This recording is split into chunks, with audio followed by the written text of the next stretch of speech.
These are the confidential counsels which Yahuwah gave to Yeshua HaMashiach.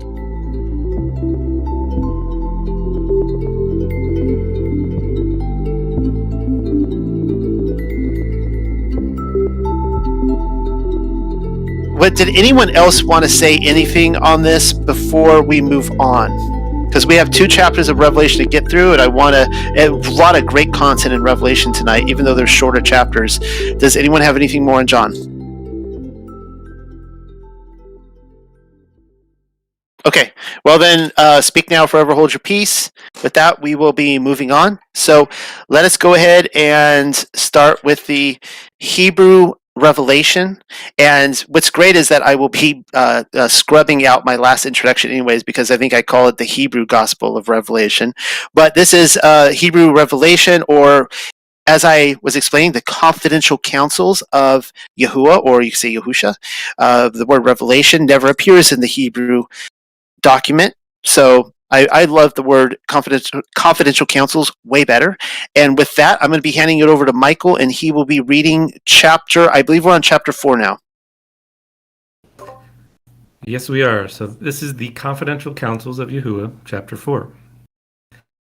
And after this I saw that a door was open in the heavens. The first voice which I heard that spoke with me, like the voice of a shofar, said to me, "Come here, and I want to show you what will happen after this." And forthwith, and immediately the Ruach HaKodesh rested on me, and I saw a throne sitting in the heavens, and one sat on the throne. And he who sat on it, his appearance was like the appearance of the stone, sapphire and jasper, and around the throne was a bow like turquoise. And around the throne were 24 thrones, and 24 elders sat on them, clothed with white garments, and on their heads was a crown of gold. And from the throne there went out voices and thunders and lightnings. And there were 7 lamps before the throne, and they are the 7 Rukot of Yahweh. And before the throne was a sea of glass, like the appearance of crystal. And in the midst of the throne and around the throne were 4 living creatures, full of eyes at their front and at their back. And the first living creature was the appearance of a lion, and the second like an ox, and the third like a man, and the fourth like an eagle. And each one had 6 wings. Also from the inside they were filled with eyes. And they do not have rest day or night, but say continually, Kodesh, Kodesh, Kodesh is Yahweh Sabaoth, the mighty, who was and is and will be. And when the living creatures give lauding and thanksgiving to him who sits on the throne, who lives from everlasting and unto everlasting, the 24 elders fall down before him and pray to him, who lives from everlasting and unto everlasting. And they cast their crowns before him and say, Adon, you are worthy to receive honor and glory, for you created everything, and by your will everything was made. We'll hand it off to Noah for commentary. So there is thunder in this chapter, and I have a feeling the thunder comes from the throne of the Most High, and I have the feeling that Rob, Michael, or I will be stealing each other's thunder in this chapter. I'm really excited that I get to talk about this first. I have, a few pages worth of notes here, and I'm just going to be cherry picking one little thing to start with, and then I'll just next go around, I'll figure out what else to talk about. But let's just start with the beginning, verse 1.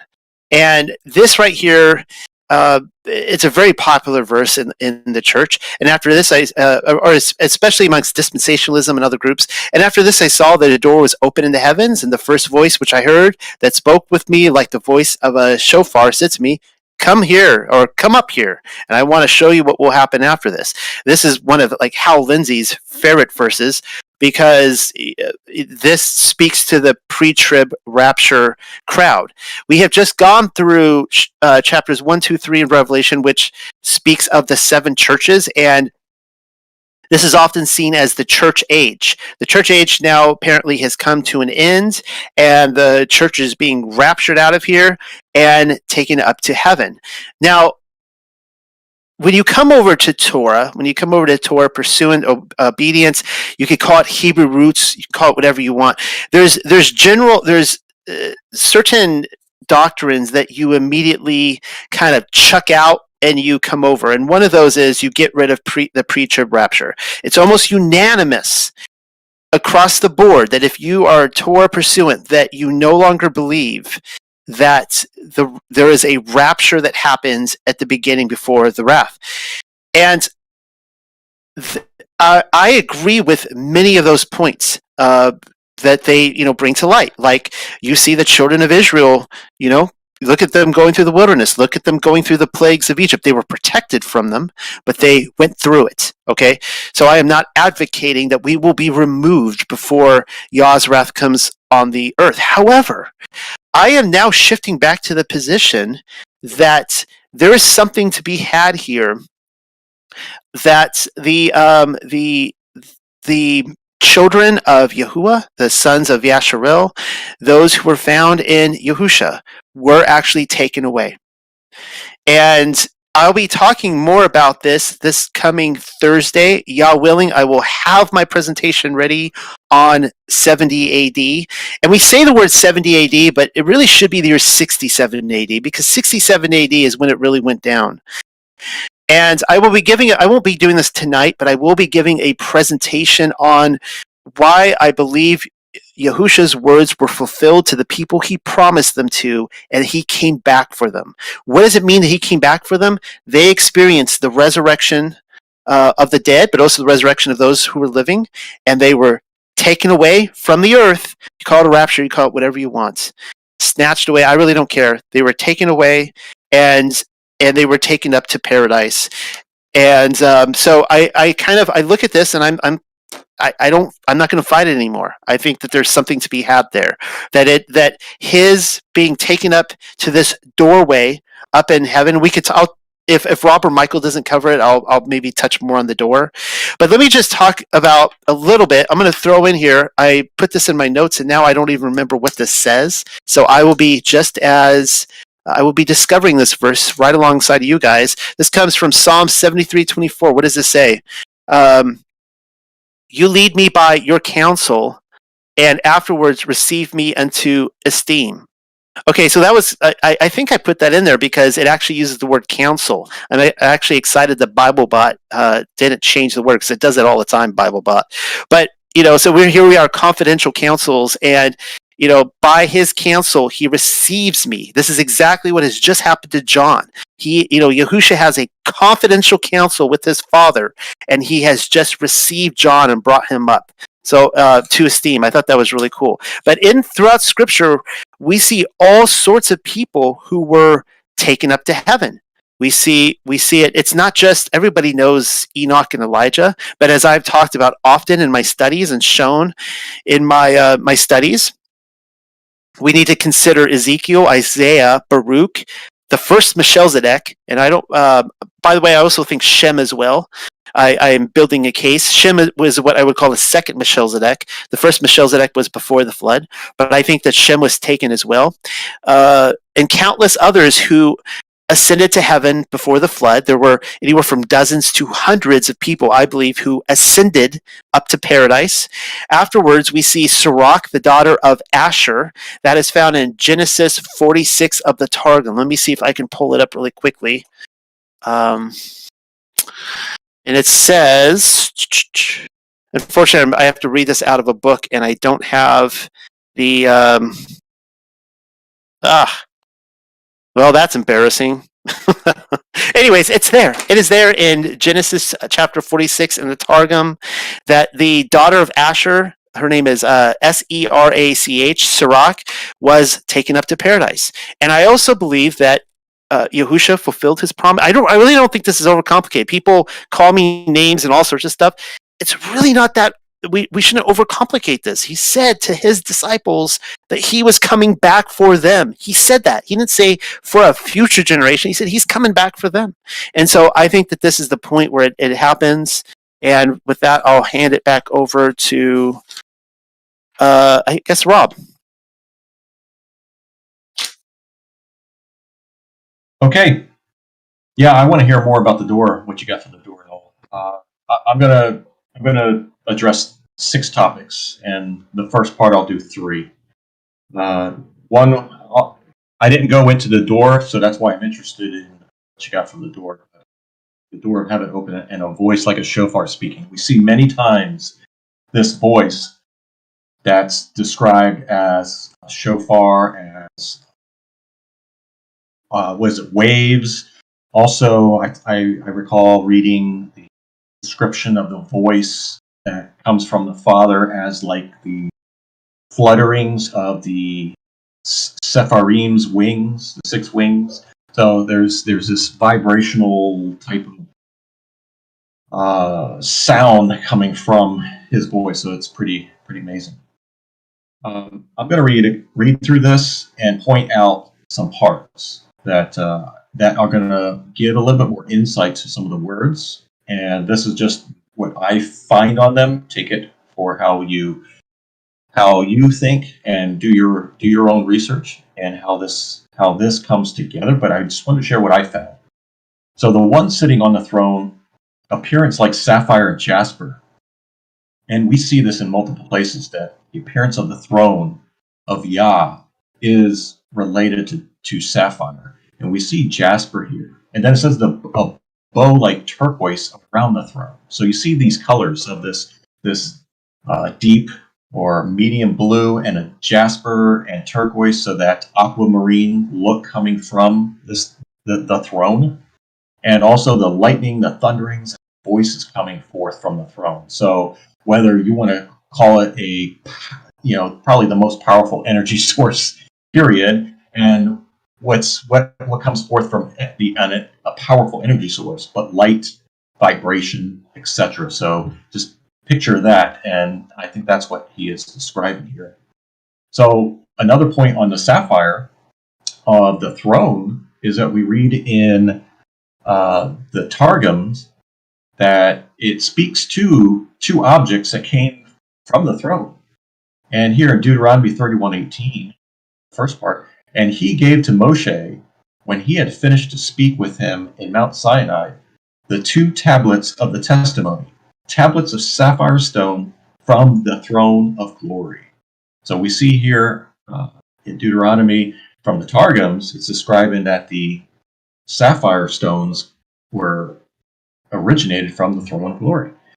And then I'll read about the other one, and that is the rod. Moshe took the rod which he had brought away from the chamber of his father-in-law, and it was from the sapphire throne of glory. Exodus 4:20. So 2 objects that we see related to the throne, they were of sapphire, and we see here that it totally relates to the throne of Yah. So it was obviously ordained and given to Moshe. The last part, I want to address the 24 thrones and 24 elders in white garments with crowns of gold. As I pointed out before in our prior chapters, the white garments, the references, when one is told or spoken about of having white garments in this scenario, it always represents the righteousness, that they are worthy, they're overcomers, and they're in the book of life, those that wear white garments. And I put the verses relating to it down. The crowns of gold that they have. We read in Psalms 21:2 through 6. What are these?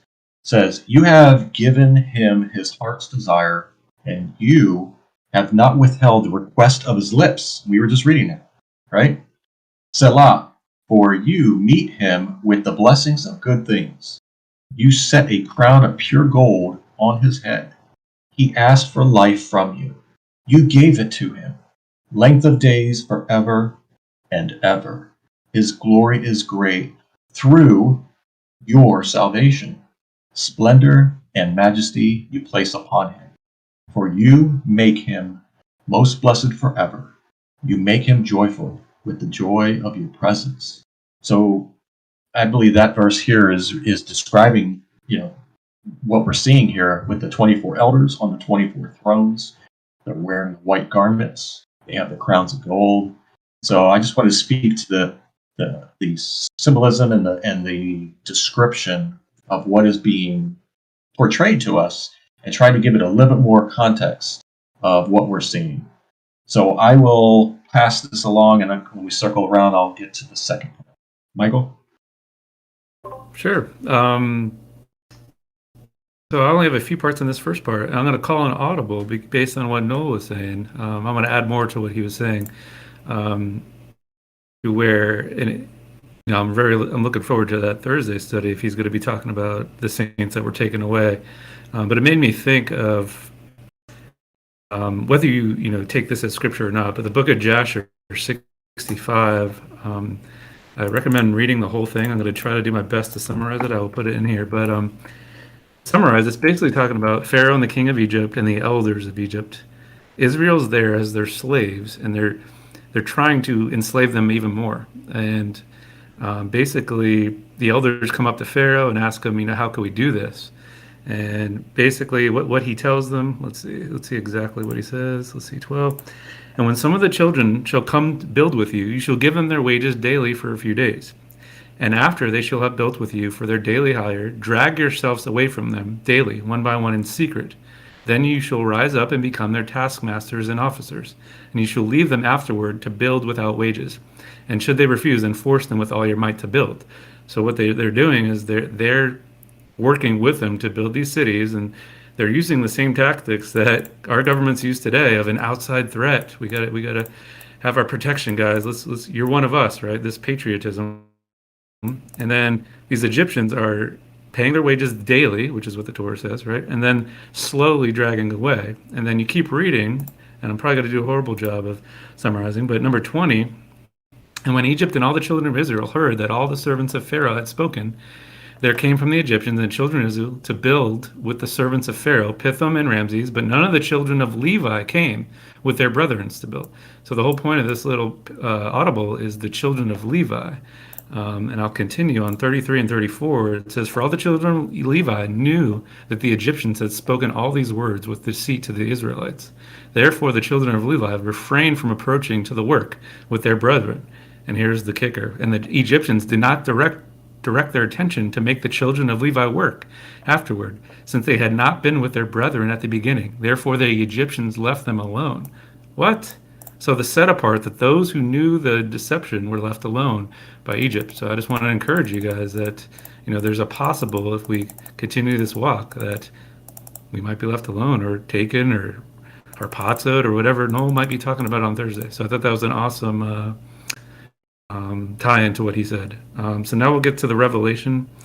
Like I said, I'm going to cut mine in half, but I just want to talk about that, I was mentioning John and how I thought the Greek might have done a better job, but in this chapter, I would say the Hebrew does a better job. And it's talking, just some of the words that are used, shofar, again, Ruach Kodesh, thrones, Yahweh, Yahweh, Yahuwah Savayot. I think it does a way better job than the Greek. I'm just going to do two notes real quick. Number 3, I'll read it. So, and he who sat on it, his appearance was like the appearance of the stone, sapphire and jasper, and around the stone was a bow like turquoise. And I love this verse, and I apologize if Rob said this already, but Revelation 21, 11, 19, and 20. Having the glory of God, her brilliance was like a valuable stone, like a stone of crystal, clear jasper. The foundation stones of the city wall were decorated with every kind of precious stone. The first foundation stone was jasper, the second sapphire, the third chalcedony, the fourth emerald, the fifth sardonyx, the sixth sardis, seventh chrysolite, and the eighth beryl, the ninth topaz, and continuing. And I know Noel put the beautiful images, and that's just amazing if that's what is going to be, coming out from that New Jerusalem. And Rob was so close to stealing my thunder, but he didn't. So thank you for that. Number 4, and around the thrones were 24 thrones, and 24 elders sat on them, clothed with white garments, and on their head was a crown of gold. So we'll go with a cross-reference, James 1:12. Blessed is a man who perseveres under trial. For once he has been approved, he will receive the crown of life, which the Lord had promised of those who love him. We've already talked about how you love him, persevering under trial, right? You're refining yourself, and then you will receive the crown of life, which is what number 4 is talking about. But I wanted to focus on 24. We talked about this like a long time ago in that Hebrew John study, but 24 is an interesting number. So the priesthood was divided into 24 divisions. First Chronicles 24, 3 through 19. The magicians serving in the temple were divided into 24 divisions. First Chronicles 25. And finally, Solomon had 12 officials. 1 Kings 4, 1 through 6, for the administration of his government. and 12 deputies who provided for his household for each month of the year for a total of 24. I don't think that's any coincidence that Yahuwah would have the same thing as on earth as it is in heaven. I'm going to stop there. I still have some more, but I'll hand it off to Noel. Yeah, so I dropped in here when you guys were talking about the turquoise, emerald lights that surround the throne, and I put in the northern lights. And I'm going to put in one more here of the northern lights. This one is really interesting because this is on an AE map, and so come on, an AE map, go in there. So when you actually pull up an AE map, and the North Pole, of course, is in the center of the Earth, and it spreads out from there, you can actually see that these northern lights surround the Earth in a circle. Amazing how that works. Now, I don't actually, when it comes to the maps up in the north, I don't want to go too off topic tonight, but I don't even trust maps like this because some of the biggest issues we have with the international date line happen to be up in the north, further north, where they have to kind of stitch things together to make it work, because I actually think the north is much larger in this area. And you can actually see here where it's a little thicker over there on the left and a little thinner on the right. And I think that's part of it. Particularly, because that's over on the Canadian-Russian side, and that's where you could see the international date line, that red line, and it's kind of like a zigzag. It's like, well, that's weird. How does that work? And that's a whole nother study right there on how they're actually this map they're hiding a lot of space or land from us up there. And also in terms of the moon map, and I know people who are tuning into this Revelation study right now on YouTube land who don't have a clue what I'm talking about, I apologize. But if we look at a much larger moon map, because I think that I do believe, this is my theory, that these northern lights are a reflection from the throne of the Most High up in heaven, right above the firmament, or really up in the seventh heaven. And I have a theory that this circle here actually moves, that it's not just there all the time, that it may actually move around through the years on the much larger earth. That's a whole nother, some of you will be able to visualize what I'm talking about immediately. And this is, of course, why rainbows are circular, because they're taking on the shape of the firmament, and I think this is what we see here. So I wanted to throw that in. So I want to get back to the 24 elders, and Rob really covered this well. I don't have much to add to this, but there's a lot of different theories on what the 24 elders are, and many people believe that it's a part of Yahuwah's entourage, his divine council. Now, they are a part of his entourage, but in terms of the divine council, that these are pre-existing Elohim, angelic beings that were created in the beginning, that are there in front of his throne. So let me give another passage that will lend to that theory. This comes from Daniel 7:9. And Daniel says, I was looking until thrones were set up and the Ancient of Days was seated. So he is let me just finish this. His garment was white as snow, and the hair of his head was like clean wool. His throne was flames of fire, its wheels burning fire. And so here we see that Yahuwah he's setting up court. He's sitting on his throne, and other rulers, celestial, spiritual beings, rulers, are setting up their thrones, and they're about to have a meeting, and they're about to discuss, cosmological matters of cosmological importance. Then we move on. So that's one theory, which I do, just so everyone knows, I do believe that there are other divine beings, other Elohim, that are up there ruling with him in thrones. However, I'm not quite sure that's the context of what Yochanan, John, is talking about in Revelation. So to get a better context of what I think he is talking about, I think it's kind of creepy, because I think one of those people sitting on the thrones is John. I think he's seeing himself. Maybe he doesn't recognize himself yet, but I think he's seeing himself in a vision. And here we see in Matthew chapter 19, verse 28, and Yeshua said to them, or Yahusha said to them, truly I say to you, and he's speaking to his disciples, when the Son of Adam sits on the throne of his esteem, you who have followed me. I just lost it. Oh, you who have followed me in the rebirth shall also sit on 12 thrones, judging the 12 tribes of Yasharel. So, and I think that this is where the transition is happening. We have just seen the churches who are to persevere until the end. That end has come. I believe that we are seeing a transition where now the disciples, they have been brought up and they are sitting. There's 12 of them. There's 24 thrones in all, and I'll get to the others. But there are 12 of them that are now sitting on these thrones, and they are sitting down to judge the tribes of Israel. Let's see what I got here. This is Luke 22, and I hope it's verse 30. And Yahusha is again speaking to his disciples, and he says, to eat and drink at my table in my reign, and to sit on thrones, judging the 12 tribes of Yasharel. So there we see it in two different Gospels. Let me see what I got here in Ezra. I wrote down this for some odd reason. I'll be just as surprised as you are to read this. And it says here, let me try sometimes like they have like it's a broken sentence. So I'm going to try verse 16 through 17. Then the children of Yasharel, the priests and the Levites, and the rest of the sons of the exile did the dedication of this house of Elah with joy, and offered at the dedication of this house of Elah 100 bulls, 200 rams, 400 lambs, and as a sin offering for all Yasharel, 12 male goats, according to the number of the tribes of Yasharel. I don't know, for some reason I thought that was a really cool verse at the time. I take that back. 21. Let's see, Revelation 21:12. We read. This is, of course, the context is New Jerusalem, New Yerushalayim. And it is having a great and high wall, having 12 gates, and at the gates 12 messengers, and names written on them, which are those of the 12 tribes of the children of Yasharel.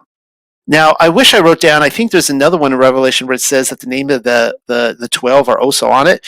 So I guess what I'm trying to do is I'm trying to build a case that there are 12 tribes of Israel and 12 disciples, and somehow I kind of feel like all of them are represented by these 24. I would not be in the least bit surprised. I can't back this up with scripture. This is where Noel is not saying, thus saith the Lord. It's just Noel giveth his opinion that I have this like, if I had put my money on it, I feel like the 12 patriarchs, the sons of Yasharel, that for some reason that they're sitting on these other thrones. So that would include Joseph, Benjamin, Levi, Reuben, just go down that list. And that they're sitting on 12, and then there's the other 12. There's one last thing before because I have so many notes here. I have pages of notes. So there's one other thing I did want to bring up. This comes from the Exodus Targum. You know what? I'm going to get back to this because I got to find this. I don't want another embarrassing moment of reading the Targum and not finding it. So I'm going to hand it back over to Rob, and then I'll touch on this next time. Okay. All right. Thank you. All right. So as people post questions in here, I've seen a few. At the end, when we finish this, please bring them back up as they scroll way up and ask me again, please. I'm going to share the second part, the other 3 points that I'm going to discuss a little bit more for this chapter, and I'm going to drop that in for everyone to see. So I'm going to start with the 7 lamps, which are the 7 Ruach of Yahwah. And before I get into that, we see, when we're talking about 7 spirits of Yahuwah, we see that 7 seems to be, the spirits tend to travel in packs of 7 when we are talking about them. So you can check them out in Matthew 12:45, Luke 8:2, Luke 11:26. When they're talking about evil spirits, primary is what these references are. They're referenced in packs of 7. So I think there is something to that. To me, I'm taking it as in a pack of 7 is like a completeness, a fullness of the spirits. You have them all. You're a full of it, whether it's positive or negative. Because we see the seven Ruach of Yahweh. They're listed in Isaiah 11, 1 through 2.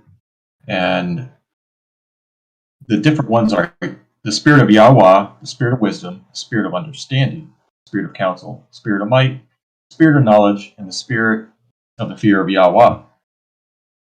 So the 7 spirits, whether it's specifically these named ones here, it seems to be a completeness of spirits that are surround him, as mentioned as 7 lamps, the lights that go forth from Yahweh.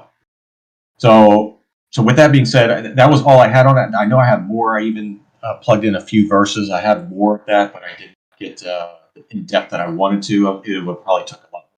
But I wanted to share that just to give you an idea of about the 7 spirits, because as we talk more and more in Revelation, I will dig deeper into that, get further depth on them. The next part is the sea of crystal glass. And here it's just described as crystal glass, but when we get to chapter 15, it's also going to say it's a sea of crystal glass mixed with fire. So, before the throne. So I wanted to go back to the shepherd of Hermas on his 3rd vision regarding the tower. And in that vision, we're seeing a tower built by 6 men, which are angels. And it was being built upon a square in the water, okay, a moat, if you will, and each of the stones fit exactly, so that the tower, when it was complete, it was like one stone. It was one tower complete when they finished. When they got to that point to finish, and what I wanted to point out is that there was water around it. Okay, so this tower is being built. It is one, and there's water around it. And I envision this as symbolically to an example of the throne, where you have a sea of glass around it, and at the center or up upon it is the throne. And if we were to look at it that way, we know in this vision of Shepherd Hermas, when he's describing what is the water, what does the water represent? The water was what the saints are saved by, so they had to go into it to be baptized, basically. That's what you're going through the water to then be put into the tower. For it is founded by the word and the power of Yah, what was described.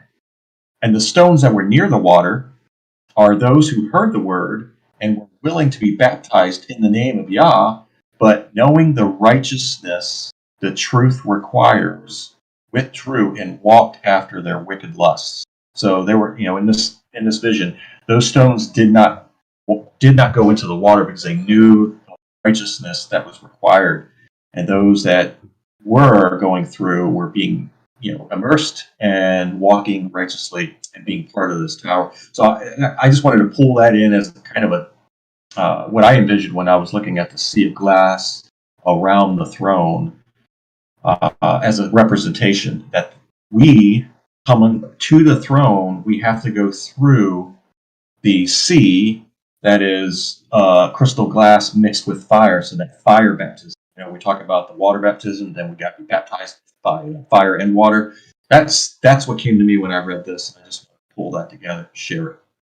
And lastly, the 4 living creatures full of eyes on the front. So these creatures, they describe them as a lion, an ox, a man, an eagle, and perhaps these are seraphs, as described in Isaiah 6:2, or perhaps another type of seraph being described. They have 6 wings, full of eyes, and they sing praises to the one that's on the throne. I see very similarities to them and the cherubim that are spoken about in Ezekiel 1:4 through 28. A lot of similarities to the cherubim, because over the heads of the cherubim, when we read Ezekiel, it describes sapphire stone that has an appearance of a sapphire stone over their heads. So obviously there's a tie-in that they are related and they are coming from the throne of Yah, and they may very well, they are a different type of angelic being. So just wanted to pull what I had and what I saw from these specific topics, and then I'd like you guys to share more and give some more input. Over to Michael. Yeah, thank you. I only have a few left on chapter 4, so I'll be real quick. I want to read number 5. So I guess I'll read the Hebrew. And from the throne there went out voices and thunders and lightnings, and there were 7 lamps before the throne, and these are the 7 Rukot of Yahweh. And surprisingly, I'm not even going to talk about the 7 Rukots. I want to talk about thunders and lightnings. And, if you do a word study on thunders and lightnings, Yah thundered when he originally gave the law in Exodus 19:16. And he thunders again to judge those who have broken law in Psalms 29, 77, 18. Also, I want to show that this is similar to the way Yah warned Egypt, Exodus 9, 23 through 28, those judgments again being replayed here in Revelation. So if you remember in Revelation or Confidential Counsels 1, I opened with the amount of times that Revelation was quoting the Old Testament. In my opinion, this is just another one. It's possible what Rob was saying as well with Ezekiel's wheel and the cherubs. Number 6, I want to read both. And before the throne there was a sea of glass, like unto crystal, and in the midst of the throne, and round about the throne were 4 beasts, full of eyes before and behind. And then in the Hebrew, and before the throne was a sea of glass, like the appearance of crystal. And in the midst of the throne and around the throne were 4 living creatures, full of eyes at their front and at their back. And, we've been hitting around this, but the living creatures. So I thought that was interesting that they replaced beasts with living creatures. And like I said before, I'm not reading ahead in Revelation, so I'm wondering if it's the mark of the living creatures. Maybe you guys can, spill the beans there in the chat if that's what it is. If it is, would that change your mind on what the mark of the beast is? I don't know. And what would that be? So I'm asking you guys in the audience. And I thought it was interesting that a man is within the living creature. I don't know what that means, but I thought it's like a lion, an ox, a man, and an eagle. I know man was made in the 6th day with all the animals as well. Again, don't have much more to add to that part, but I'll throw that to the audience. I just wanted to make those comments. And finally, number 8, and then I'll pass it off to Noel. Let's see, I want to read both here. So, and the 4 beasts, so it says beasts here. Oh, that's Greek, never mind. Had each of them 6 wings about him, and they were full of eyes within, and they rest not day and night, saying, Holy, holy, holy, Lord God Almighty, which was and is to come. Hebrew says, and each one had 6 wings, also from the inside. They were filled with eyes. And they do not have rest day or night, but say continually, Kodesh, Kodesh, Kodesh, is Yahweh Sabaoth of the mighty, who was and is and will be. I want to read Isaiah 6, 1 through 3. In the year of King Uzziah's death, I saw the Lord sitting on a throne, lofty and exalted, with the train of his robe filling the temple. Seraphim were standing above him, and each had 6 wings. With 2 each covered his face, and with 2 each covered his feet, and with 2 each flew. And one called out to another, Holy, holy, holy is the Lord of armies. The whole earth is full of his glory. So, holy, holy, holy, Lord God Almighty, and Kadosh, Kadosh, Kadosh. So it seems it's somewhat talking about that as well. And there was something else I wanted to say on that part. Let's see. Oh, yeah. They do not have rest day or night, so they're not keeping Sabbath. Like, what are they doing up there? My guess would be, if it has something to do with the 24 and the 24 elders, they're just in shifts maybe, and so as a unit, they don't rest day or night. That's all I got for Revelation chapter 4, Confidential Counsels. I'll hand it off to Noel. Okay, are you guys ready for this? This is the verse I teased earlier. It's not that phenomenal, but this is just a reference I found in today's Torah portion, actually. When we were reading through it in Exodus chapter 9, this comes from the Targum. And when Pharaoh is speaking to Moses or Moshe, he says this, intercede before Yahuwah, that with him it may be enough, and there may be no more maledictory thunders nor hail from the presence of Yahuwah.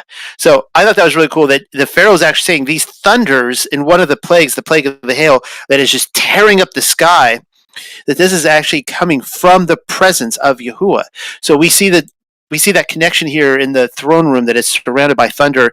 And as Rob pointed out, that this is really Yahuwah's character. This is it's when I love lightning and thunder. I love a good thunderstorm, and I never experienced them until I moved to the South. And on a good summer night, really, we have like the 2 o'clock apocalypse is what I call it. And every day during the summertime for about 3 to 4 months, we have these storms come out of nowhere, just this pitch blackness, and for 20 minutes the trees are like blowing over, and it's just like I feel like Judi Dench needs to be reading from the Book of Revelation, just like, or Morgan Freeman, like dialogue, as I look out there and I can see like lightning just shooting circles around the sky, and everything is shaking from the thunder, and I love that. It makes me get on my knees and start repenting and like evaluating my life because I may not survive this storm. That's all I had to say on that.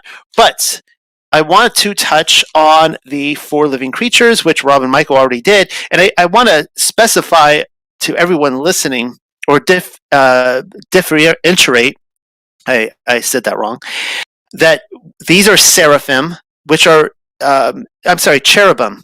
These are cherubim, which are different than seraphim. A seraph, as we've gone over in weeks past, is almost like a reptilian. They're a type of lizard snake-like creature. That's a very foreign, strange thought to many people, but this is why Satan is referred to as a dragon, a serpent. It's actually in line with his physique. But here we see cherubim. Now, in the book of Ezekiel, I'm going to pull up Isaiah here because Rob already talked about Ezekiel, but let's see what Isaiah 6:1-7 has to say. In the year that sovereign Uzziyahu died, I saw Yahuwah sitting on a throne high and lifted up, and the train of his robe filled the Hekkel, or the temple. That's a very popular verse. Above it stood seraphim. Each one had 6 wings. With 2 he covered his face, with 2 he covered his feet, and with 2 he flew. And I'm under the impression these are the same 4 that we have already seen in Revelation, also Ezekiel. And one cried to another and said, set apart, set apart, set apart is Yahuwah of hosts. All the earth is filled with his esteem. And the posts of the door were shaken by the voice of him who cried out, and the house was filled with smoke. And I said, woe to me, for I am undone, because I am a man of unclean lips, and I dwell in the midst of a people of unclean lips, for my eyes have seen the sovereign of hosts. Now this is kind of interesting because Isaiah's, Yeshayahu's response is going to be very similar to what we're going to see of Yochanan in the next chapter, when I believe we're still going to get to it tonight. And one of the seraphim flew to me, having in his hand a live coal, which he had taken with the tongs from the slaughter place, and we move on from there. All right, I'm going to go back and just kind of glance over Ezekiel real quick, because there's one thing I do want to comment on that is very strange. So in Revelation, we learned that there's 4 of them. They each have a different face. However, let's see here. It's okay. I guess I'll just read the whole thing. I didn't want to, but I'll stop when I get to the point. And I looked and I saw a whirlwind coming out of the north. And I just comment there that the thought of a tornado, I'm assuming a whirlwind here is like a tornado. The thought of a tornado, looking and seeing a tornado coming after me, is a pretty terrifying thought. But to know that Yahuwah is in that whirlwind and he's about to take me away, like, again, this shows just the power of the Most High. It displays his character, and just being on my face, like, just totally limp as this tornado is taking me away. A great cloud with fire flashing itself. Okay, so now we got fire in it as well. And brightness was all around it, and out of its midst, like glowing metal, out of the midst of the fire. And out of the midst of it came what looked like 4 living creatures, and this was their appearance. Okay, so pay attention to one particular point here. They had the likeness of a man, and each one had 4 faces. There it is. Okay, each one of them had 4 faces. So I thought that was kind of strange. I was thinking about that a little bit. And the first thing that came to mind was, I'm going to drop in a picture. If anybody recognizes this, go ahead and shout it out or put it in there, or I won't wait. This is actually a scene from The Never-Ending Story 2. If anyone has seen The Never-Ending Story 2, the person on the left there is called tri-faced. Unfortunately, it's not four-faced; it's tri-faced. But he's a really like trippy character who he keeps rotating his faces, and he keeps putting on a different face. And there's three of them, so it's not quite like these cherubim. But I almost imagine when I'm reading this scene of I can't help but think a tri-face. Well, here's why I think that they have four faces. There's a lot of different theories on what these four angels do. In the past, past documents and texts talk about how they're even responsible for like holding up the firmament. I'm not so sure about that. I'd have to see solid scripture. But Enoch, chapter 9, 1 through 9, has this interesting thing to say. Now, these are here there's actually 5 of them. And this maybe goes in with the theory of what I think Michael may have been talking about, how they take shifts. I don't know if you were saying that for the 24 elders or for these angels, but here we see Michael, Gabriel, Raphael, Suriel, and Uriel. And the fifth wheel there is Suriel. It seems like Michael, Gabriel, Raphael, and Uriel are the 4 main guys that surround the throne. And here we're seeing their names identified. Well, look what they're doing. They said they looked down from heaven and saw the quantity of blood which was shed on earth, and all the iniquity which was done upon it, and said one to another, the voice of their cries, the earth deprived has cried even to the gate of heaven. And now to you, O you Holy One of heaven, the souls of men complain, saying, bring judgment to us from El Elyon. Then they said to their Adonai, the king, Adonai, I'm going to mispronounce this, I apologize, Ha Adonim, Elohai, Ha Elohim, Melech Ha Melechim. The throne of your glory is forever and ever is your name sanctified and glorified. You are blessed and glorified. You have made all things. You possess power over all things. And all things are open and manifest before you. You behold all things, and nothing can be concealed from you. You have seen what Azazel has done, how he has taught every species of iniquity upon earth, and has disclosed to the world all the secret things which are done in the heavens. Okay. Anyways, that's all I'll read from there. And I should have had more verses, because the context here is that these 4 angels they're actually standing before the throne of Yahuwah. They have seen the cries, heard the cries of the earth. They have seen it. And they're like, why aren't you telling us about these things? We know you know all this. Why aren't you divulging it to us in your counsel? And this is why I think they have 4 faces. We can do a whole study on these 4 angels, what their character, the qualities are, all the things they uphold. I think they have 4 faces so they can see in all 4 cardinal directions. So that they're kind of like, they're almost all seeing in a way, not like the Most High is, but they see much. They're able to perceive, like, think of an eagle, right? An eagle is able to look like a mile down and see a little bunny rabbit in the moonlight running along. They have really good vision. But these angels have amazing vision, hearing, all sorts of things, but they see at all times. They never have to turn their head. They can see all times in 4 directions. I think that's kind of a really interesting way to think about them. But one more thing is we see these. Oh, okay. Well, Clyde is not letting me put that up. Clyde the robot. Well, maybe he'll let me put this one up. All right, I got through the censor. Awesome. So here's actually. Oh man, I'm gonna try this again because it was so awesome. It's not. I was blocked again by Clyde the robot. All right. Well, anyways, this is a flag of a griffin. That we see these flags all over the world. These mysterious Griffin flags, and the one the screenshot I was going to show was basically about 12 different variations of this flag. All over the world we see this flag. It's a mystery. They're not told to us. This goes into our Tartaria research, and I'm suspicious that this griffin is displaying a type of cherubim. So that's about all I have on that. And I have plenty more notes, but I'm going to hand it back to you, Rob and Michael. Or Rob. Okay, great. I had 2 points, and I just was listening to, and I forgot one of them. So one of the things I just wanted to follow up on when I was doing the my search on the 4 living creatures, and I had to stop because there, like you said, there is a lot you can do regarding the 4 living creatures, the 4 faces. Whether that description of the 4 faced ones is the same as these particular 4 here, I think is very possible. It could be all different types. I wouldn't say that it is not so. So one thing I wanted to add, and I know someone did ask the question in the chat, was regarding the wheels, and I'm going to hold that one off until we get to Revelation when these wheels are talked about at some point. But yeah, when we're reading Ezekiel, it's talking a lot about the wheels, the eyes on the wheels, then also eyes on wheels on the throne, etc.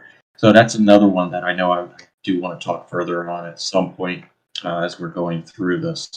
The other topic I had, I cannot recall, so if I remember it, I'll bring it back up. But for that, I am done, and I'll pass it over to Michael. I have nothing more to add on chapter 4, so let Noel finish it. I have more to say, but I think for sake of time, I'll just be kind of, I don't think it's that important. So, Rob, finish up any other thoughts Sure. Yeah, no, I don't have a whole lot on 5. I had more on this one than 5, but I'm done for 4. Okay. Well, then let's go ahead and read chapter 5. Are we ready to do that? Yes, Sure. sir. Okay. The confidential counsels of Yahuwah, chapter 5. And he who sat on the throne, I saw a scroll in his right hand, and it was sealed with seals on the outside and on the inside with 7 seals. And I saw a messenger crying out with a great voice, "Who is worthy to open the scroll and break its seals?" But no one in the heavens or in the earth was able to open the scroll or to look in it. Then I wept exceedingly because no one was found who was worthy of this matter. But one of the elders said to me, "Do not weep. Look, the Lion who is from the family of Yehudah, from the root of David, has overcome to open the scroll and to break the 7 seals." Then I saw that amongst the throne and the living creatures and the 24 elders, there stood a lamb like he had been slain. And he had 7 horns and 7 eyes, and they are the 7 Ruachot, or Ruach of Yahuwah, sent into all the earth. And he came and took the scroll from the right hand of him who sat on the throne.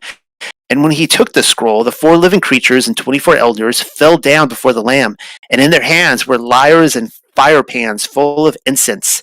And this is the prayer of the set-apart ones. And they sang a new song and said, "You are worthy to take the scroll and to open its seals, for you were slain and bought us with your blood, and made us priests and kings, that we may be kings over the earth." Then I saw and I heard many voices of the messengers around the throne, and their number was 20 million. And they said with a great voice, "The Lamb who was slain is worthy of power and honor and glory and praises." And all the creations which are in the heavens and on the earth and under the earth and in the sea, I heard saying, "To him who sits on the throne and to the Lamb be honor and praises and lauding from everlasting and unto everlasting." Then the 4 living creatures answered, "Amen." And the 24 elders fell down and prayed to him who lives from everlasting and unto everlasting. And thus concludes the reading of Revelation chapter 5. Back to you, Rob. Right. One thing before I start with my little image is on verse 13. What I wanted to ask, it says, "All created things in heaven, on earth, and sea praise him." Is this literal prior to opening the first seal? So as I read this, it made me question, is this being done literally before the opening of the first seal? So everybody can ponder on that. But I'll go into my review of chapter 5 here, and I'll share this with the group. Okay, so on chapter 5, I got 6 points on this one, and a little bit more brief. The the things mentioned in here is a scroll with 7 seals on the inside and outside. All right, and there's I've heard different views on that. There being 7 on the outside and on the inside, so that is interesting. On depending on how you want to interpret that, if that is these seals are broken as one, or if there's 2 separate breakings of them. So that's something. If someone has further insight on that, I've heard of it, so but I don't know a whole lot about that. The one that was worthy to break the seals is referenced obviously as the Line of Judah, root of David, and we see these references always depicting Yeshua. So that is him, and it talks about the Lamb, and also have been slain. So once again, another descriptor of the Messiah. Now, what's interesting is 7 horns and 7 eyes, okay, on this lamb that appears to have been slain. The horns, what I understand the horns to be, is representing kings, as we see in this reference. Obviously, horns are horns of animals, but you see it representative of kings. And I put relative verses where you can find that. And peoples, nations and peoples. And something else interesting, when we read in Joshua 6, verses 4 and 6, it talks about when they were marching around Jericho, destroy the walls. They had 7 priests with 7 horns before the ark. On the 7th day, marched around the city 7 times. That whole thing, where we see the 7 horns. It's pretty interesting. So I just wanted to mention that regarding the horns. The 7 eyes, once again, they equate to the 7 Ruach of Yahweh, which equals the 7 lambs before the throne. For the eyes of the Lord roam throughout the earth, so that he may strongly support those whose heart is completely his. We read that in 2 Chronicles 16:9, and Zechariah 3:9, and 4:7, and 4:10, which discusses the eyes of the Lord roaming throughout the earth. And that is representative here of the 7 lambs, which are the 7 eyes, 7 Ruach. And then to end this is with 3, 4, 5, and 6. I'll quickly go. Is the incense obviously equals the prayers of the set apart ones. We see here once again the 24 elders, the 4 living creatures are referenced were made priests and kings to reign over the earth. So did anyone else read it that way? Because that's how I read that. So I'm very interested in that. Are they reigning now? Were they reigning? Will they be reigning? If that's the interpretation. And then obviously 20 million messengers and all created things praised him. That was just the high-level topics that I dug into on that. And I'll start with that and pass it over to Michael, and we can further have dialogue. Sure. Thank you, Rob. I'm going to read number 1, both of them. We'll start with the Greek. And I saw on the right hand of him that sat on the throne a book written within, and on the back side sealed with 7 seals. And in the Hebrew, confidential counsels. And he who sat on the throne, I saw a scroll in his right hand, and it was sealed with seals on the outside and on the inside with 7 seals. And I think Rob kind of mentioned it, asking the question. I read a commentary that said these were not 7 writings, each separated by a seal, but 7 seals all set upon one scroll. All the seals must be opened before the scroll could be read. So I thought that was interesting. That all the seals have to be opened before you read it. The cross-reference here, I always go to Daniel. So Daniel 12:4 and 9 through 10. But as for you, Daniel, keep these words secret and seal up the book until the end time. Many will roam about, and knowledge will increase. And he said, go your way, Daniel, for these words will be kept secret and sealed up until the end time. Many will be purged, cleansed, refined, but the wicked will act wickedly, and none of the wicked will understand, but those who have insight will understand. The next thing is number 2. And I'll read the Greek. And I saw a strong angel proclaiming with a loud voice, who is worthy to open the book and to loose the seals thereof. In the Hebrew, it says, I saw a messenger similar, crying out with a great voice, "Who is worthy to open the scroll and break its seals?" It's saying nobody was worthy. I've read some stuff where, we talked about each angel. There's 7 angels in Enoch. Could this angel be Gabriel? His name actually means strength of God. And so they're asking who is worthy to open this book to loosen the seals. Is it possible it's Gabriel? Just because of his name. Number 6, I'll read the Hebrew. Then I saw that amongst the throne and the living creatures and 24 elders, there stood a lamb, like he who had been slain, and he had 7 horns and 7 eyes. There were 7 Ruachot of Yahweh, sent all throughout the earth. I just had to go there, Isaiah 53. He was oppressed and afflicted, yet he did not open his mouth, like a lamb that is led to slaughter, and like a sheep that is silent before the shears, so he did open his mouth. Just wanted to highlight that that's the lamb where he had been slain. Finally, and then I'll hand it off to Noel, is number 8. I'm going to read both. And when he had taken the book, the 4 beasts and the 24 elders fell down before the Lamb, having every one of them harps and golden vials, full of odors, which are the prayers of the saints. In the Hebrew, and when he took the scroll, the 4 living creatures and 24 elders fell down before the Lamb, and in their hands were layers and fire pans full of incense. And this is the prayer, the set apart ones. So I wanted to focus on the fire pans full of incense. I did some study on that. Fire pans, I believe the Hebrew is matot. I'm sure Ronit could help me with that. Are listed. I just want to mention that they are listed as part of the tabernacle's accessories for the menorah and the altar. So we've heard about the Ruach being, the 7 Ruachs being a menorah. So this is at the tabernacle with the fire pans full of incense. They also play an important role in the stories of Korah's rebellion and the death of Nadab and Abihu as incense censers. And then finally, just the cross reference, I thought it was awesome. First Chronicles 25:6. And all of these were under the direction of their father to sing to the house of the Lord with cymbals, harps, and lyres for the service of the house of God. Asaph, Jeduthun, and Heman were under the direction of the king. And I'll leave it at that. That's what I got for the first part on chapter 5. Yeah, I wanted to touch a little bit on the incense too. That's one of the things that really stuck out to me. Oh, might I first say that if for those of you who were around, this is actually episode 10, our 10th get together for the Diaspora of Yasharel.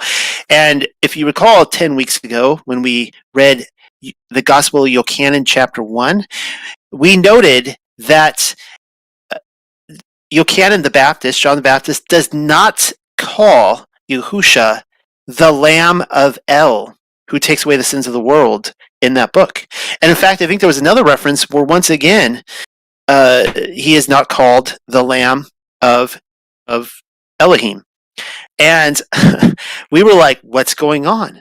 Why is he not called the Lamb in the Gospel? And I had made the comment that and I had no clue that they were coming out with Hebrew Revelation 10 weeks ago, but I had made the comment that if we ever get around to reading Hebrew Revelation and the Lamb is not there, I'm going to be like, what is going on? So I am very happy and thrilled to see that the Lamb has been maintained here, remains. And Michael, you had brought up earlier the mark of the beast. I will just say this now. I mean, we'll probably all forget anyways in a few weeks, so might as well mention it again then. But reading ahead, I was really happy to see that the mark of the beast, the number of his name is still 666. I bring that up because the scholars and whoever these people are, they say that the earliest Greek text, I don't even know how they claim one text is 10 or 20 or 50 years older than another, whatever, but they say that originally it was 616 and that the later documents changed it to 666. I think you guys have all heard that before. I think it was 616, and but here we see it maintained, so all is in good order, good standing here. But I wanted to concentrate a little bit on the incense prayers. And I'm going to do as you guys call it, a cross-reference. And this is coming from 3rd Baruch, chapter 12. And I can never find it when I want to. Oh, so this is actually in the fifth heaven, and once again, this is dealing with Michael. Michael is like or Michael. He's a he's a busy dude. He gets around. He's got a lot of job duties, and the context here is that Baruch is in the fifth heaven. Yes, there are 7 heavens. That is my conclusion, not just one. When I came over to flat Earth cosmology, I thought, there's the firmament and then just heaven right above that. And I wanted to point out, Rob, you had mentioned here the difference between the two. What does it say? All creation. So in verse 13 it says, "And all the creations which are in the heavens," plural. But in the King James, it just says "in heaven," and the King James does that often. They define just heaven, like almost like singular. But it's interesting that it's talking about all the creations that are in the multiple heavens. It's like they're stacked on top of each other. So here Baruch is in the fifth heaven, and I'll just read this chapter. It's 8 verses. It's pretty short. "And as I was conversing with them," I assume it's the angels he's conversing with, "behold, angels came bearing baskets full of flowers." All right. So the theme here is not incense, it's flowers, but there's a connection. "And they gave them to Michael." So these angels are coming, they bring baskets of flowers to Michael. "And I asked the angel, Adon, who are these, and what are the things brought hither from beside them?" And the angel said to me, "These are angels who are over the righteous," all right, the set apart, the sons of Yasharel.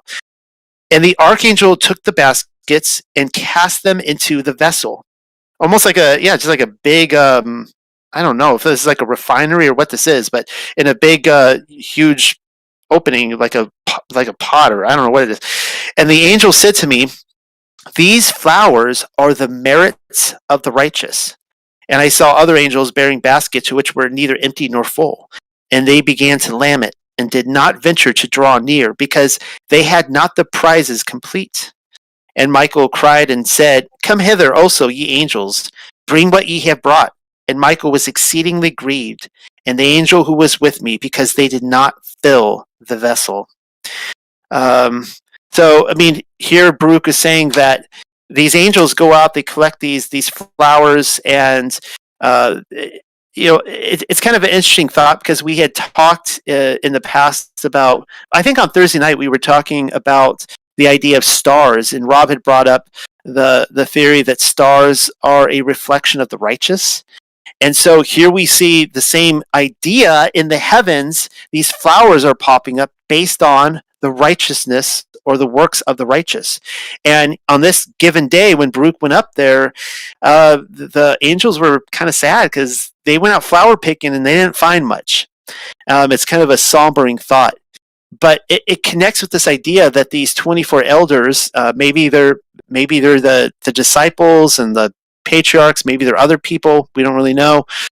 But it's such an amazing thought that I lose track of sometimes, that when we pray, that these prayers, if we are the set apart, the righteous, they are burning as incense in the hands of these elders that are sitting around the throne.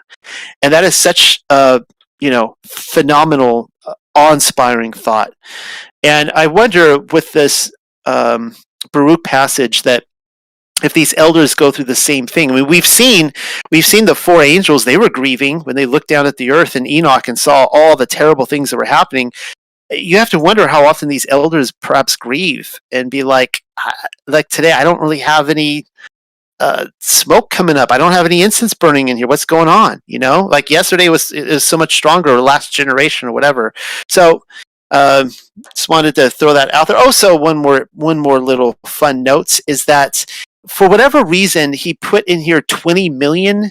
In verse 11 he says, Then I saw and I heard many voices, the messengers around the throne, and their number was 20 million. I'm like, wait, what? Does it really say 20 million? And he has here in notes where did he put it? That it is here's what it says.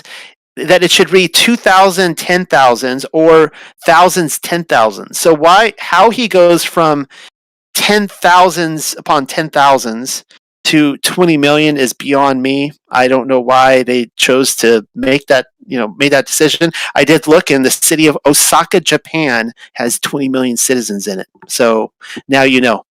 Back to you, Rob. All right.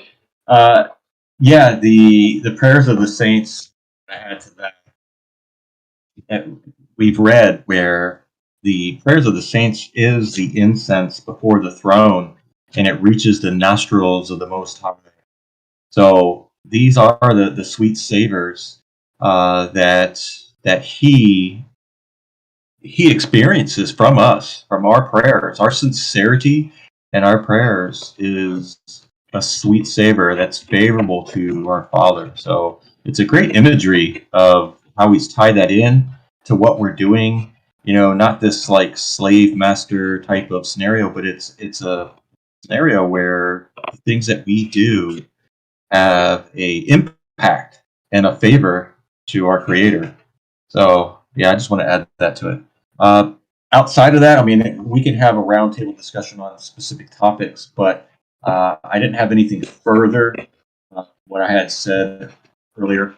And the only other thing that I do want to touch on is when we were talking about the living creatures and the 24 elders made priests and kings. And I did want to see if anyone else had a comment on that to reign over the earth. For this, anyone else could see into it. Sounds like they are to rule in some capacity, in some way. Yeah. Outside, yeah. Really quickly, Rob, what verse was that again?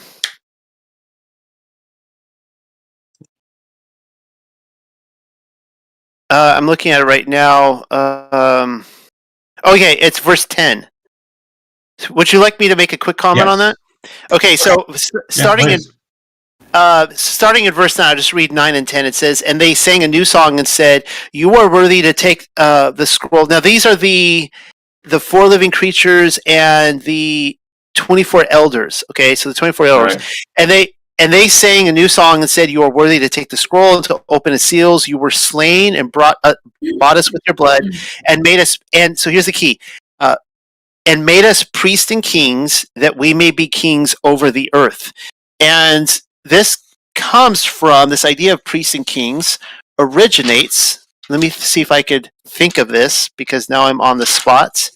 Okay, it comes from Exodus 19:6. Well, it comes from a lot of places, but this is one right here. Exodus 19:6. Originally, at Mount Sinai, Yahuwah had intended to make the sons of Israel a nation of kings and priests. And as most of us, or maybe all of us know, they actually rejected that. They didn't want to. And then we see later on in history, they want to make kings over them. And that wasn't his will. It's like, no, I don't want you to, I wanted you guys to be the kings and priests, to rule with me. And here we see, "And you shall be to me a reign of priests and a set apart nation. Those are the words which you are to speak to the children of Yasharel." So he's speaking to Moses here to repeat to them. And of course, they rejected that. Now, in this context here, Rob, I think my thought on this is that this shows my theory that whatever happens in that generation, that Yahusha promised that he would fulfill things in that generation, that there is his kingdom, which is ongoing in heaven and has been since the creation of the world, that he has had his kingdom in heaven. And these are our prayer, right? That the kingdom of heaven would come to earth. But because I do now conclude, or all my evidence has pointed to the fact that his kingdom was ushered into the earth for 1,000 years, literal physical reign, that actually happened at a later time down the road. About 500 to 700 years later, really 500 years later. But you see that here, that it's like they're not going to come in and be kings yet, but they will. It seems to be, again, I just lost track of the verse, but that we may be kings over the earth. I don't know. Hopefully I'm not reading that wrong, but that seems to be the emphasis there. It's not today. You guys aren't going to be kings today, but it's coming, and they know it's coming. It's going to be soon. Yeah. Yeah, and that's the question of the timeline. Go ahead, Michael. Just real quick, just on this particular verse, then you can take over. So it appears to me, and I could very well be wrong, that Yahuwah wanted everyone to be kings and priests, and then it was the Levites who were the set-apart ones. And then we go into the New Testament, there's all these passages that we will become kings and priests. Is there still going to be set-apart saints that are kings and priests? And if so, what are the other ones going to do? And I tend to lean that way. So when in my studies, like, everybody, I remember Skibby used to say this, all means all means all. But to me, all means is defined by the person speaking. So if we're at Noel's house and I say, let's all go to dinner, am I talking about everybody in the world, or am I talking to a specific people? So that's how I would get around that. Because I see in the Bible set apart and then multitude. So yeah, that's all I got for that. Yeah, it makes sense. I'm glad for the dialogue. If you come to my house, I cook you dinner. We don't go out to dinner. All right. Love it. All right, yeah, that was it for me, Noel. I'm done with chapter 5. Any comments? Okay, go ahead. No, well, Michael, you can finish it up. Otherwise, I was going to say let's roundtable it. Sure. Yeah, I have a few in 5. A few left. A new song in number 9. So I want to read about that. So I love this. So, and they sang a new song, and he said, "You are worthy to take the scroll and to open its seals, for you were slain and bought us with your blood." And I have affinity. I studied the 144,000, Revelation 14:3, and they sang a new song before the throne and before the 4 living creatures. Keeps going, and no one was able to learn the song except the 144,000 who were purchased from the earth. So the people who are singing the song are not the multitude; it's the 144,000. And if you guys have been following along, I'm a numbers guy. I see codes throughout the whole Bible. Wouldn't you know Psalms 144? Psalms 144:9. Yahuwah, I will sing a new song to you. On a harp of 10 strings, I will sing praises to you. Who gives salvation to kings, who rescues servants from David. And it keeps going. But I thought that was so cool that the 144,000 are the ones singing the new song. Psalms 144 talks about them singing a new song on a harp of 10 strings. I was going to comment too, but Noel did a better job as far as the 20 million.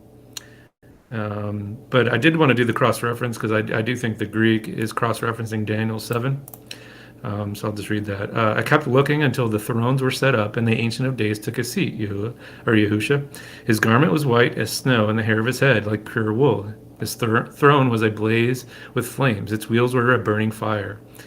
A river of fire was flowing and coming out before him. Thousands upon thousands were serving him. And myriads upon myriads were standing before him. The court convened.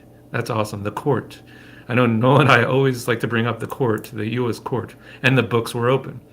I'm interested to see if there's I'm sure there is a Targum, Daniel, and see if it has closer number to 20 million, because the Masoretic talks about the thousands upon thousands. And that's what I got. So I guess we can roundtable it. Yeah, and thank you for making that correction too on the 144,000, because they're the ones that we haven't gotten to them yet, but they're the ones that are promised several times, maybe a dozen times. I mean, all throughout the rest of the book, that they're the ones that are promised to be reign as kings and priests with Messiah in his kingdom on the earth. So yeah, thanks for correcting that. And yes, we're going to roundtable it now. Does anybody have any observations themselves? Both on Revelation 4 and chapter 5.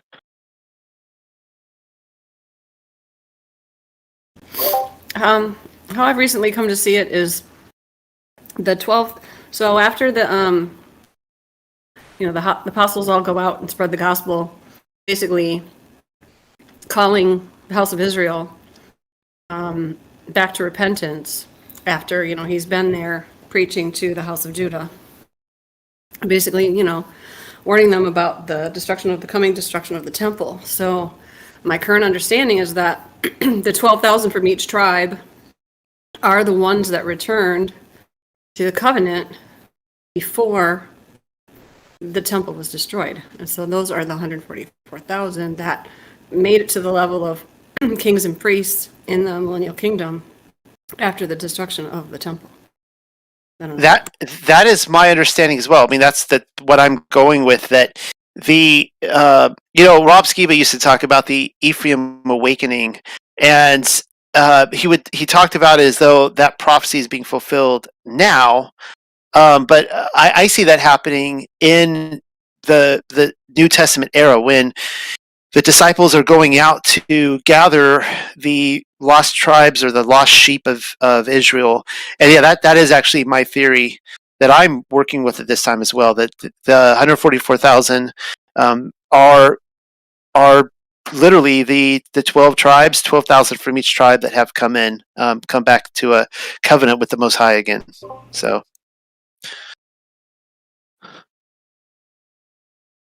thank you for sharing. That was good. Michael, you look like you were going to say something. Feel free to shoot me down with your machine gun. That's totally fine. No. I was going to agree with you guys. But I wanted to say, too, so, everybody's into this 7,000-year timeline, and a day is like 1,000 years, and the 144,000 are first fruits, right? So... And they're in my opinion, Philadelphia is them, and they're saved from the hour of trial. There's 24 hours in a day. What's 6 days times 24? It's 144. So it's 144,000. That's what I got on that part. Do you guys like the numbers as much as I do? It's awesome. I like hearing what you get out of the numbers. I can't follow it always, but it's interesting.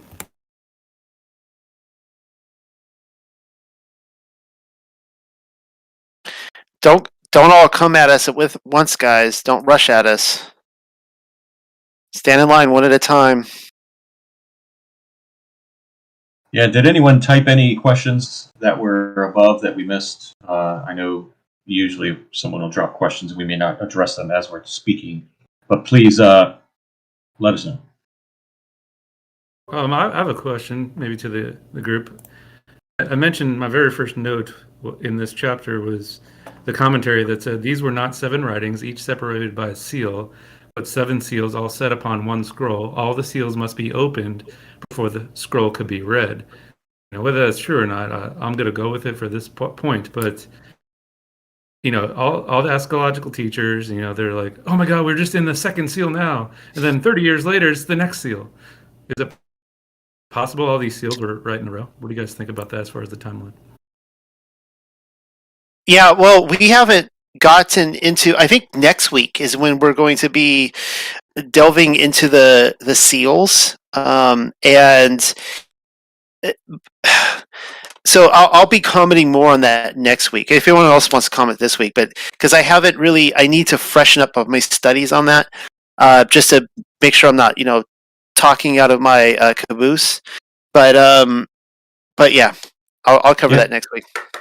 Yeah, my initial thought right now, Michael, is that we got 2 options that I see with scriptures. It could either be like Moshe with the plagues, they happen sequential, or it could be what was it in Esdras?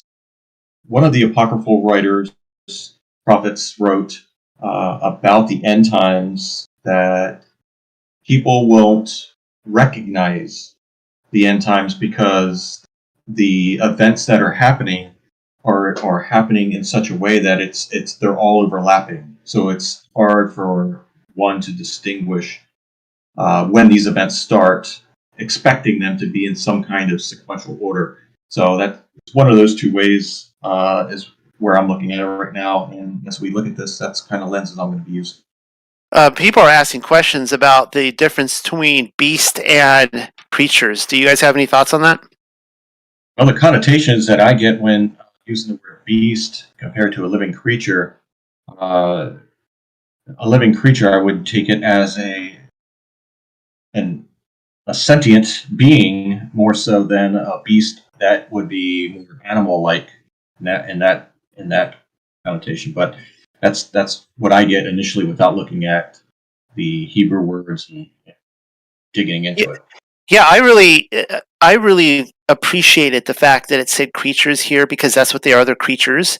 It's it's what it never stuck, but I try to call it the blue zoo because we look up and we see the blue up there, and the firmament is a bluish color, and all the creatures that are up in it, and so I like the idea that these are distinguishing, even though they're what we would call cherubim. They're like different creatures within that, I guess, that species or whatever.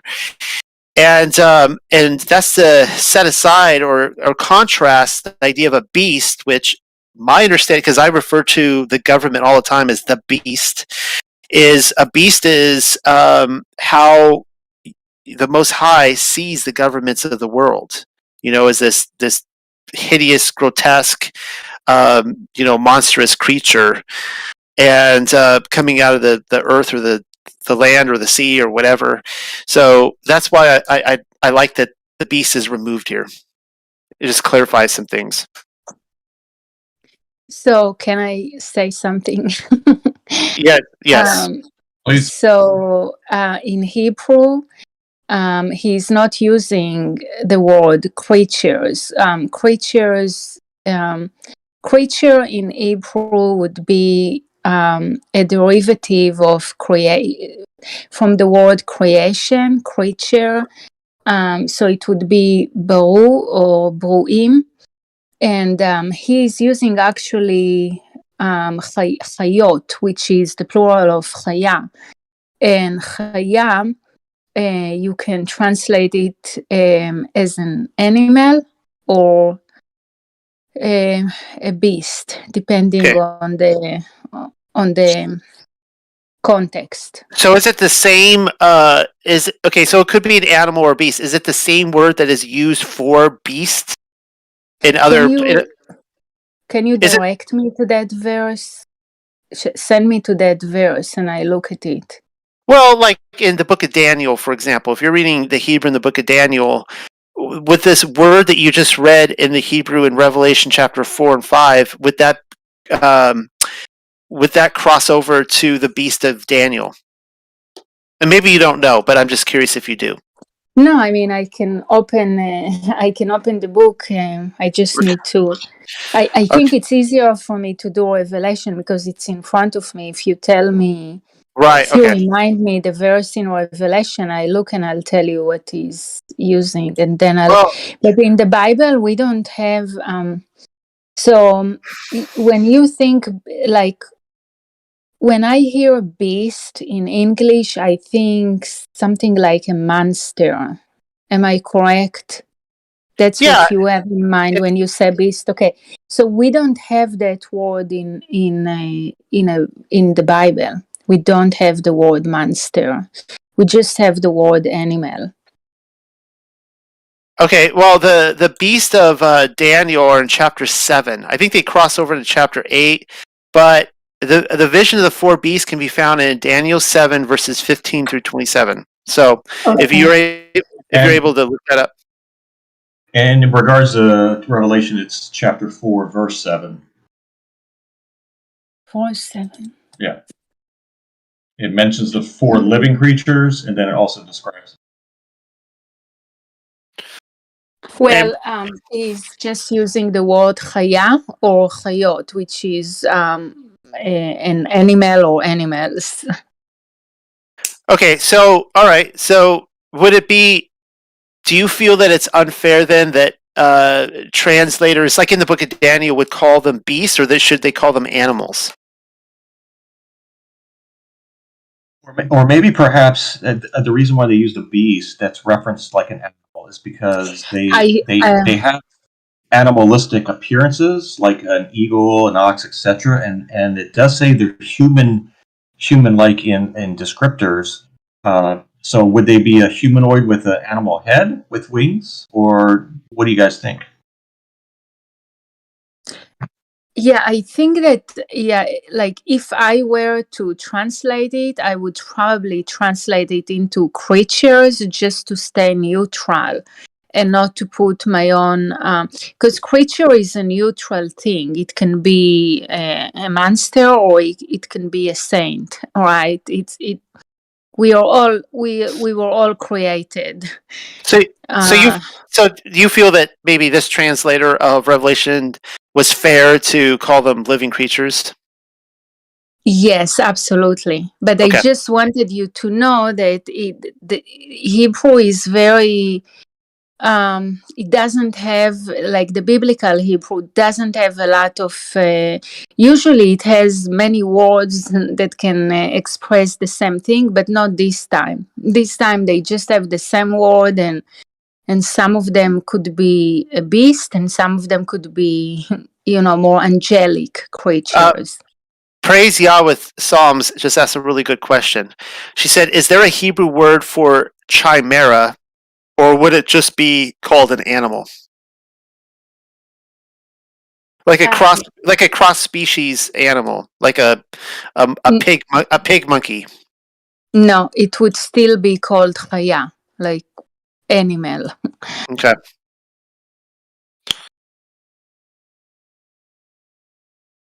Can you remind me what you said, Daniel? It was Daniel 7? It was Daniel chapter 7, verses 15 through 27, I believe. Okay. And so I'll pull it up here. So verse 17 says, these 4 great beasts are 4 kings who shall arise out of the earth. And then he goes on, of course, there to describe the verse 19 says, then I desired to know the truth about the 4th beast. And it just, describes them all throughout. Yeah, and regarding the Revelation 4:7, the 4 descriptions, I just dropped in a picture of the eagle, the one with the eagle head with the wings. That could be a good fit for that descriptor. But go ahead, Roni. Sorry. But Daniel is also just using the only word that we have in biblical Hebrew, animal. However, he attaches a lot of adjectives to it. So he's saying it's a horrific, like a scary, horrific animal. Like he's using superlatives, negative superlatives to describe it. So it's not the kind of animal you want to befriend. Yes, it's not a pet. Okay. It will make you a pet. Yes, the best case scenario. Yeah, but everywhere I'm looking all over Daniel, he's just using the same word, chaya or chayot. Okay. Yeah, thank you for that input. That was really good. Yeah, you're welcome. As always. Does anyone else have any thoughts on Revelation? Or the confidential counsels? I do have a comment about the confidential counsels. I've been wanting to share it with you. Sure. So the word sod, so the plural for sod is sodot, right? And so the translator, when for one reason or another, suggests that the name of this book should be El HaSodot, right? And the translator understood it as secret, right? So I just want you to know that in the Hebrew Bible, the word sod can have 2 meanings. One meaning is secret. The other meaning is congregation.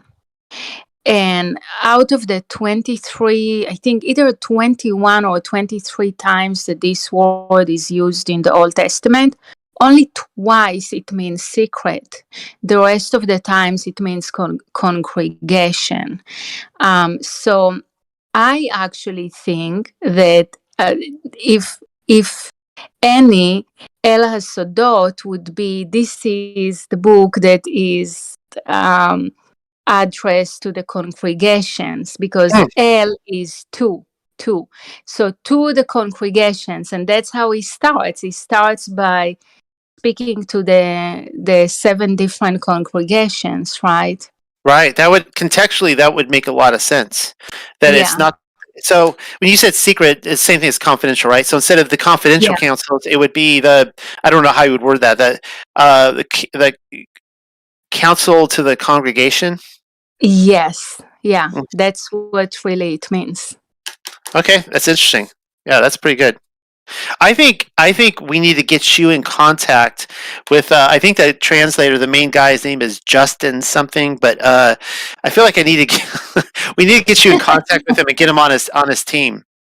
Yeah, no problem at all, because I didn't mention my story to you, but I was raised in an Orthodox environment. So from age 4 and on, I studied the Bible, and I studied the Biblical Hebrew and Aramaic, and 2 more types of Hebrew. So I'm very knowledgeable. That's why I'm and anyone else from Israel might not be able to contribute like this, because they weren't raised in that environment. So yeah, I would love to help. You can tell that I enjoy this. Good. Yeah. Thank you again for your contribution. Yes, thanks for your input. Awesome. Well, is there anybody else who has anything?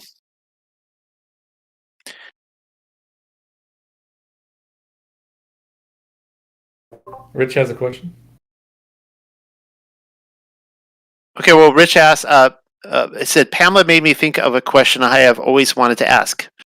If Eve's name is Shava or Hava, I wonder why I never see her actual name anywhere. Are you? What do you mean by that? Because I'm not quite sure what the question is. Maybe Robert Michael can answer that. But in the Hebrew, for whatever reason, maybe I'm answering this wrong, but for whatever reason, be it the Latin, the Greek, the translators thought it was a good idea to remove the Hebrew names and give them the equivalent of the Greek or Latin names. And this is why, for example, you don't see Yahusha, you see Jesus everywhere, or Jesus, or I guess Jose in Spanish, right?